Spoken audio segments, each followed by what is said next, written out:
Salat menurut bahasa doa. Kenapa doa dinamakan dengan salat? Karena saat berdoa itu kita tersambung kepada Allah.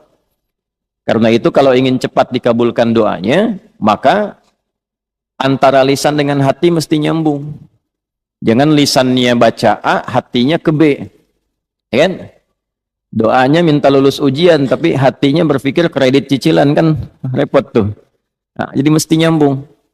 Oleh karena itu dalam sholat dilatih tersambung dulu, sehingga seluruh bacaan terkoneksi, doanya terkabul. Itu yang menjadikan seluruh nabi dan rasul itu diperintahkan sholat, dan dalam sholat mereka berdoa. Nabi Zakaria kan dikabulkan doanya saat sholat.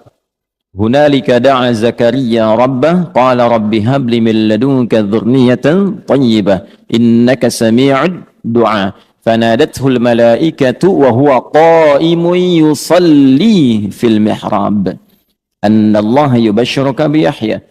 Quran surah ketiga Ali Imran ayat 38 sampai 39. Ya, Nabi Musa itu saat menerima awal wahyu diperintahkan mengadu pada Allahnya lewat salat. Quran surah 20 ayat 14. Innani anallahu la ilaha illa ana fa'budni wa aqimis salata lidzikri. Nabi Isa itu baru lahir, perintah pertamanya itu salat. Ya. Quran surah ke-19 itu Maryam ayat 31 sampai dengan 33 itu. Wa ja'alani mubarakan aina ma kuntu wa awsani bis shalah. Nabi Ismail alaihissalam sampai mewasiatkan pada keluarganya supaya konsisten sholat agar terus terkoneksi dengan Allah.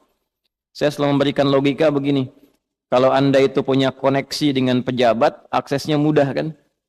Gitu. Punya koneksi dengan DKM ini aksesnya mudah ke masjid tuh. Ya. Baik. Nah, punya koneksi dengan Allah, apa yang sulit bagi Allah?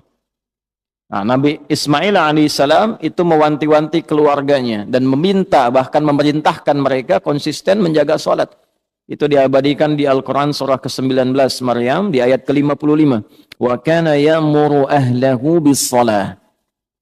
Dan adalah beliau itu kana kan bisa mengatakan begini di luar Al-Quran. Wa amara ahlah. Tapi kadang ada kana di situ bertemu mudhari'. Ya, kana bertemu dengan mudhari maknanya dua. Ya, yang pertama yadullu 'alal 'adah, menunjukkan pada kebiasaan. Jadi Nabi Ismail itu terbiasa meminta keluarganya mengingatkan supaya jaga sholat, jaga sholat. Nah, itu bagi orang tua muslim jadi teladan. Orang tua harus punya kebiasaan mengingatkan anaknya supaya menjaga sholat. Nah, karena di situ ahlah itu menunjuk pada setiap personnya. Kan keluarga itu ada 4 dalam bahasa Arab. Ya. 1 ailatun, 2 usratun, 3 alun, 4 ahlun.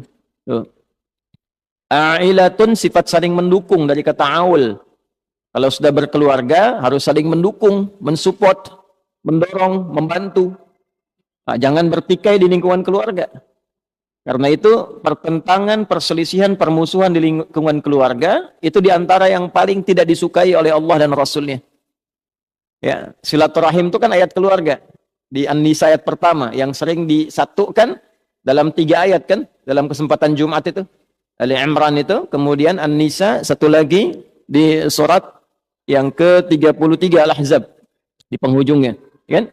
Yang di An-Nisa ayat pertama, ya ayyuhan nasu taqu rabbakumul ladzi khalaqakum min nafsin wahidah wa khalaqa minha zawjaha wa batha minhuma rijalan katsiran wa nisaa'a wattaqullaha alladzi tasaaluna bihi wal arham. Nah, jadi dan ulul arham itu kan yang pertama keluarga inti. Menyambungkan arham, menyambungkan silah, ya, terkoneksi dengan kuat di antara bagian keluarga itu bagian dari ketakwaan. Mafhum mukhalafahnya apa? Ya, mafhum mukhalafahnya pengertian terbaliknya memutus rahim, memutus hubungan kekeluargaan itu termasuk dari penyimpangan terhadap nilai takwa.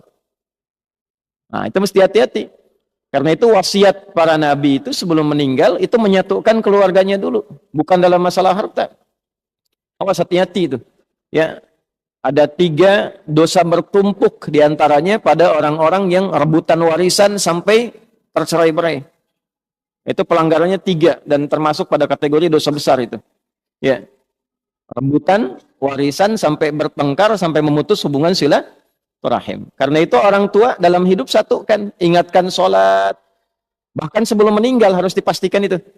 Ya, itu ada di Al-Quran surah kedua Al-Baqarah di ayat 132. Am kuntum syuhada'a idh hadara Ya'qub al-maut idh qala li banihi ma ta'buduna min ba'di qalu na'budu ilahaka wa ilaha abaika Ibrahim wa Ismail wa Ishaq ilahu wahida wa nahnu lahu muslimun. Apakah kalian pernah dengar kisah, pernah tahu tentang cerita bagaimana Nabi Ya'qub itu menjelang wafatnya beliau kumpulkan anak-anaknya, keluarga besarnya. Kalau besok lusa bapak meninggal, iman kalian bagaimana? Salat kalian bagaimana? Jangan khawatir, kami akan konsisten menjaga tauhid, iman kami menyembah Allah ya seperti generasi bapak dan kakek moyang kita itu menjaga itu semua.